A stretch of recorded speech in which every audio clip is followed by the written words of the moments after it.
नमस्कार। दस्तक साहित्य संसार के इस मंच पर एक बार फिर से हम आपका स्वागत करते हैं। जैसा कि आप सब जानते ही हैं कि इस मंच के माध्यम से हम आपको हर रोज एक नए सर्जक और उनकी सर्जना से रूबरू कराने का प्रयास करते हैं। तो आइए इसी क्रम में आज इस मंच पर स्वागत करते हैं प्रख्यात चित्रकार व कवि कुंवर रविंद्र जी का। कुंवर रविंद्र जी का जन्म 15 जून 1957 में हुआ। हिंदी के अलावा अंग्रेजी, फिलिपिनो, तुर्की, मराठी, उर्दू, बंगाली, उड़िया, नेपाली, पंजाबी, राजस्थानी, भोजपुरी, मैथिली, गुजराती पुस्तकों व पत्रिकाओं के आवरण के साथ ही देश की व्यावसायिक व अव्यावसायिक पत्र पत्रिकाओं पुस्तकों के मुख पृष्ठों पर अब तक आपके 18,000 से अधिक रेखांकन और चित्र प्रकाशित हो चुके हैं। समकालीन कविताओं, लघु कथाओं के पोस्टरों की 2 दर्जन से अधिक प्रदर्शनियां आयोजित हो चुकी हैं।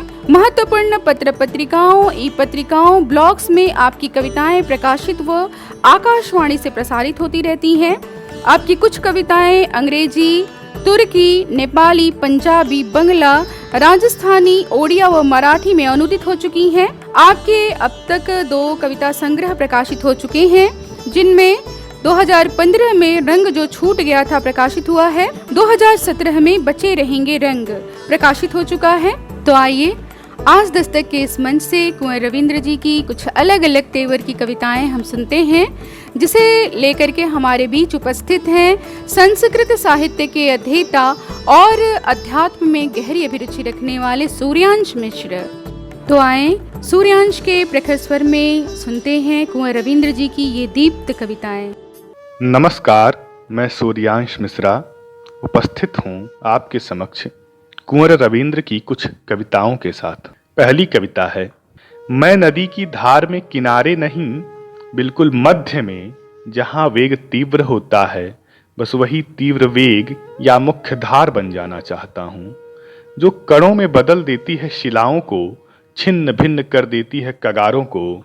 मैं बाढ़ का पानी नहीं होना चाहता, जो गांवों को डुबोता हुआ समा जाता है धरती में न जाने कहां।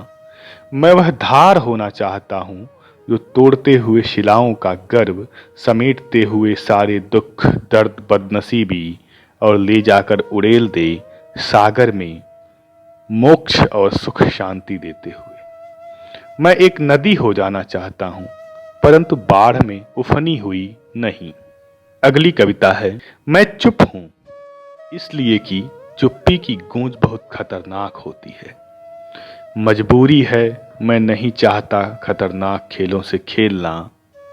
राजा जी, चुप रहना कायरता नहीं है, न ही हारे हुए लोगों का भीम पलासी आलाप। चुप रहना एक खतरनाक क्रिया है। चुप्पी एक टाइम बम की तरह होती है, जब टूटती है ब्रह्मांड को भी हिला देती है। तुम तो सिर्फ एक पुतले हो, नष्ट होने की समय सीमा में बंधे हुए। पर क्या करें, तोड़नी ही होगी यह चुप्पी, क्रिया की प्रतिक्रिया को जानते हुए भी बहुत जल्द।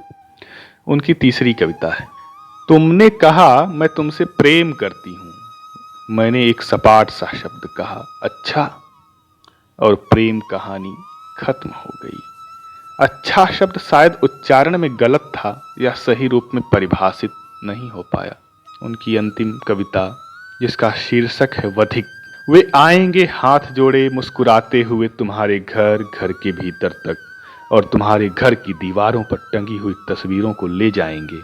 उसके बदले अपनी तस्वीर टांग कर वे फिर दोबारा आएंगे हाथ जोड़े मुस्कुराते हुए तुम्हारे घर, और तुम्हें ले जाएंगे अपने साथ वधस्थल तक। वे तुम्हारा वध नहीं करेंगे, सिर्फ वधस्थल दिखाते हुए मुस्कुराएंगे। फिर जल्द ही वे लौट कर आएंगे, और तुमने उन्हें यदि घर के भीतर आने दिया तो निश्चित ही वे तुम्हारा वध कर देंगे। बाद उसके तुम्हारे रक्त से सने हथियार को तुम्हारे ही कपड़ों से साफ कर मुस्कुराते हुए लौट जाएंगे। मगर हाँ, यदि तुमने उन्हें दरवाजे पर ही रोक दिया भीतर आने से पहले, तो यह तय है कि वे तुम्हारी हत्या नहीं कर सकते। तब चूंकि वे वधिक हैं, वे वध करेंगे अपने ही हथियार से अपना ही। धन्यवाद।